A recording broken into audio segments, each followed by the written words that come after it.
Welcome back, welcome back, welcome back. This is Invaders Spotlight, and finally the Invaders have returned. We have reimagined the show and what it's going to be. Previously, we were thinking that Invaders Spotlight was going to be a live show where everyone could join. We're going to keep that hope alive, but we're going to turn Invaders into more of a video edition. My good friend, Jake the Snake, has decided to help me in this venture to pursue saving this series of Invaders Spotlight. Jake the Snake, thank you so much for joining me. How was your day today, and how are you feeling about Invaders going forward? No, my day was pretty good. Easy, I get to talk to you, so it automatically makes my day better. And I'm happy to be on here with Invaders. Coming from a guy that didn't ever think he was going to be on a podcast ever. Didn't think my face was ever going to be on a video. Right. And I got over that hump, and I could enjoy it more. So if you're one of people like me, hey, or me, doing this makes you a better human being, makes you a better person, makes you feel alive, so to speak. I mean, I'm passionate about this stuff, and I really enjoy it. And if you're one of the type of people that, hey, come on here on Invaders. I mean, get over that hump, sit back and enjoy it with us. Yeah, absolutely, Jake. Just let us know in the comments if you're thinking about you would like to do an episode of Invaders with us. These aren't going to be massively long episodes or anything. This isn't going to be a 3-hour catastrophe or an hour-long episode, even like our live shows. This is just a quick video talking about a few topics for the Carolina Panthers, and we want you to be a part if that's something you feel driven to do. I know that I feel like for a long time I was like, man, I gotta try. I gotta give it a shot. And I finally did it, and I was like, wow, man, I had a lot of fun. We were talking about the Panthers, and everybody on the show was a Panthers fan. This is gonna be so much fun moving forward. So I got hooked to it, and here I am now, running my own show, which I didn't even want to do to start with here at Blue&Black Attack, but I'm certainly open to it when I've got good help like Jake the Snake. So Invaders Spotlight is back for all the people that enjoyed it, the one show we put out. This is our second test show, so I hope you guys enjoy this episode as we get into our topic. And of course, our topic tonight, Jake the Snake, is, are the Carolina Panthers becoming a free agent destination? And I put it that way because you can definitively say no if you wanted to, or maybe even definitively say yes if you wanted to make the argument. I say becoming because of the great turnaround that we had last year in just a second year of Dave Canales. Nobody really expected us to make the playoffs. And another reason why this topic is important now is Monday we start the legal tampering period. Wednesday we're going to be talking about who got signed where and what happened in free agency. So this stuff is coming on us quick, and the answers are going to come to us quick too. Maybe even answer the question to this whole video, Jake.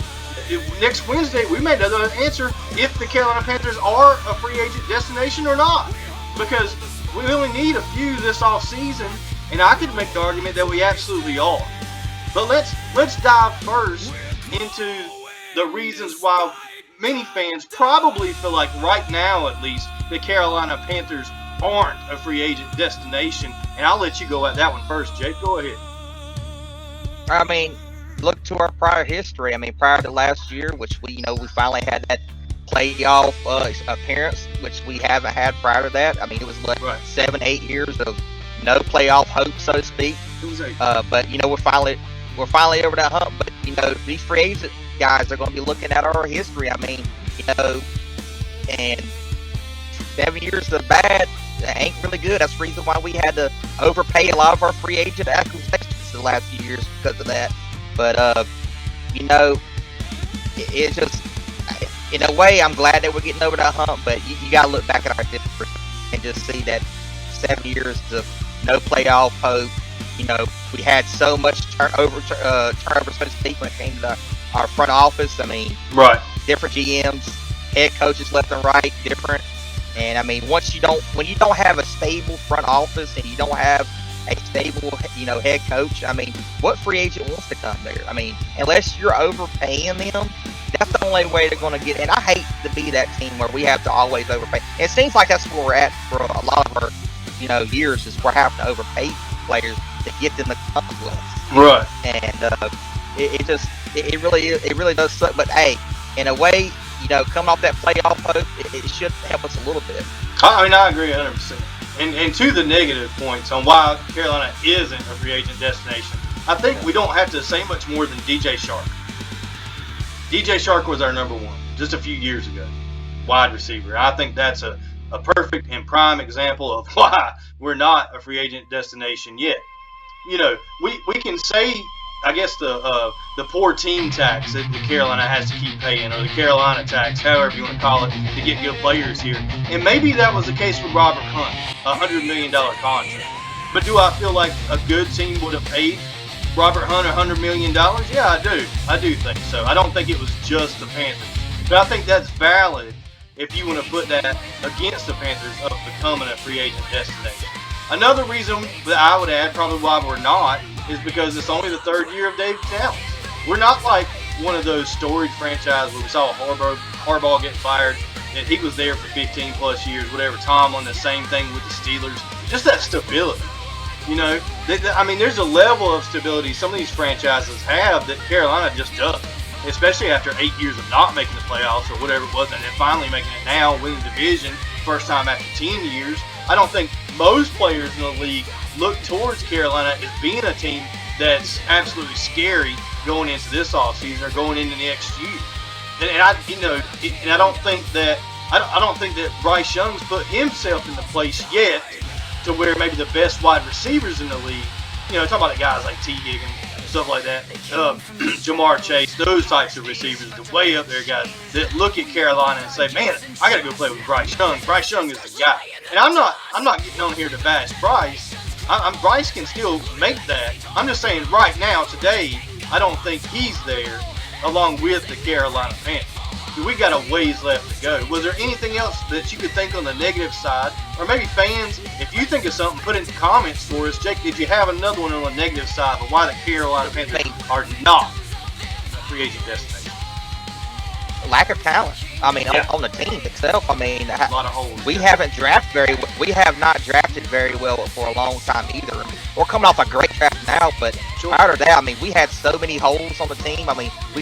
Most of our talent that we got was from free agency, and free agents. When you bring in a free agent, most of them wants to come to a team where they're not the only guy talent-wise.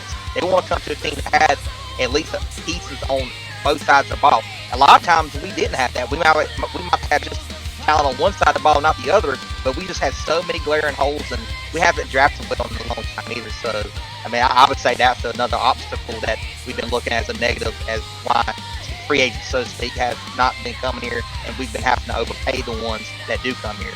Yeah, that's facts, and it's been a problem, and it holds us back. It literally holds the team back, but it doesn't hold the team back as much as drafting well, like you're saying. I think, the damage that Scott Fitterer did here with the guys that didn't work out.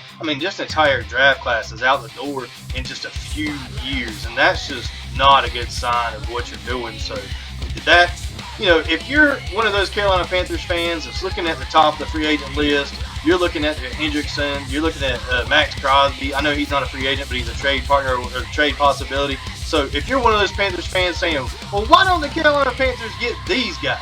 I want you to look back to the last few minutes of this video, and that's your reason why. And it's every year, Jake. I feel bad for fans, to be honest, because I see fans put those comments out there. They put their takes out there, and they're like, if we just got this player, then we could fix the Carolina Panthers fast. Why can't we get it? And I just want y'all to know that me and Jake wanted to take the time to outline it for you of why we're just not there yet. But there is some good news. We can always look at the other side of the coin, Jake, and let's look at the positive side of this. How is the Carolina Panthers starting to become a free agent destination? Once again, I'll let you go first.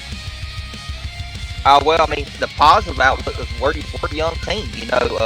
Coming off our first playoff appearance in 7 plus years, and we got we retained our head coach. This is going into his third year as the head coach, and he gave up play calling duty, so that should help him. He should be more hands-on on the football team, so that can only be a benefit. And we retained our defensive coordinator. That helps our team. We pretty much got our whole staff back, coaching-wise, and that's definitely a benefit.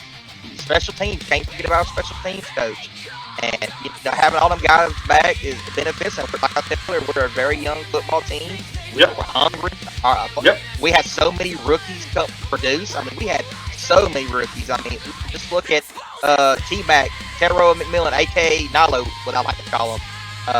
He had a rookie year. Yeah, I mean, that has to be attractive for other free agents too. And I mean, when we finally drafted very well, and when these free agents going to see that we're heading in the right direction right now, and that can only benefit this football team. Yeah, and let me add on, I would say it was a step up from the defense this season. The growth that we saw from Avero's defense, from being the worst in NFL history to very serviceable this year, keeping the Carolina Panthers in games, forcing turnovers, and sometimes winning the game for the team. So I would think the progression on defense would be something that free agents could get behind and know that if they were added to this defense, how much they can improve it from where it just stood from year 2 to year 3 under Avero or whatever it was, something like that. So, yeah, I would think the continuity on the defensive side of the football is one thing. Another thing is the amount of NFL experience we've got in the front office and the coaching staff. There's a ton of NFL experience we've got within the ranks. Now, we just lost Dom Capers. I know that. He chose to go to Cleveland. I don't know if he was forced out. I don't know all the reasons there. But beyond him, there's still a lot of guys, Caldwell among others, that have been in the league a long time. David himself has been in the league a long time, Dave Canales. So there's a lot of NFL experience and a lot of guys with a lot of NFL experience like Bevel coming in who have been in the NFL a long time. These are stable guys in the NFL. And I think free agents can know and feel safe coming to Carolina that they're going to have a consistent stay here with the coaching staff and the people that surround them, because these people have done this for a long time, and there's not going to be anything crazy or out of the ordinary as far as an NFL team going on. It's much more professional now than it was run just a few years ago, Jake. Another thing I'd like to bring up is Charlotte itself. A lot of older players, veterans that come here, they really love the Charlotte area. It's perfect for a wife and a family, raising your children. We saw that with Adam Thielen. He really did like being here. I know he ultimately wanted to go back to Minnesota, but the time he was here, you could tell he thoroughly and actually enjoyed the time that he spent here with his family. So I think Charlotte is kind of built for that, for these players that have young families, they're raising young kids. I think it's a great destination. Not something crazy and wild like a Miami or something like a LA or something like a New York, where it's just way more stuff going on within the city. This is a little more laid back, a little more quiet. And so if you're a free agent that has already had a couple contracts in the NFL and you're looking for someplace quiet to go and settle the family down, Carolina, I'm making the pitch for you now. I think it's a good destination.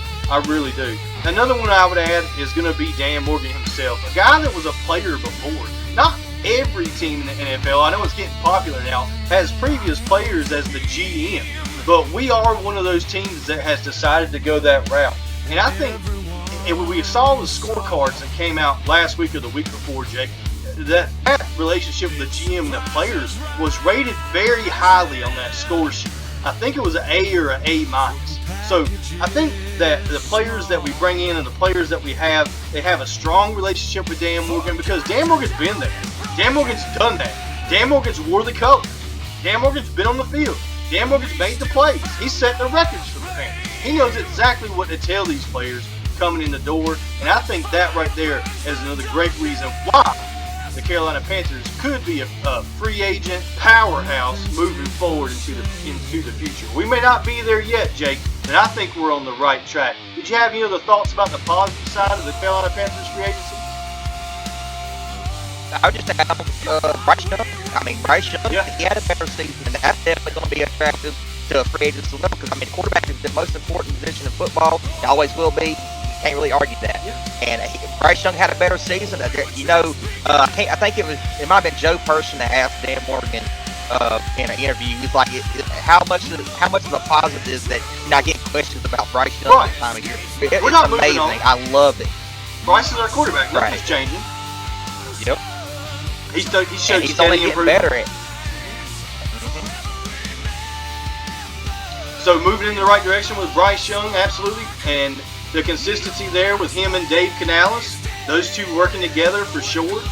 We saw a drastic improvement after the benching, of course, and then it carried on into this season. Let's see. What about somebody like Rico Dowdle? Do you think that Rico Dowdle kind of shows other free agents that it's a good idea to come here? Look at the success he's Yeah. Yeah, I mean, he only raised his stock, so to speak, when it comes to free agency. His money went up. I mean, that just goes to show you come to this team and you can succeed and you can be a better player, grow as a football player. I mean, you still get your stats. I mean, you got a head coach that cares about his players. He's an energy guy. You can always see, get him out there giving handshakes after a game or going to the tunnel at halftime. He's always out there like Bryce when it comes to the handshakes. I mean, the dude cares about his players, just like Dan Morgan, like you said earlier. He was a player, former player. He cares about these guys. He really does.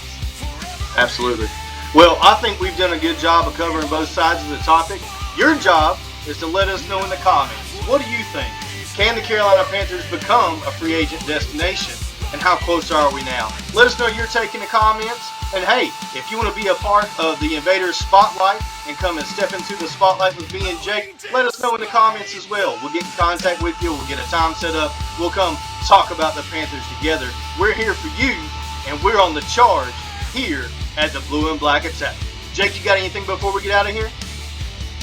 Hey, just like, comment, subscribe, and thank every single one of y'all for when y'all watch this video. Thank you, and keep pounding. Amen, brother. Keep pounding.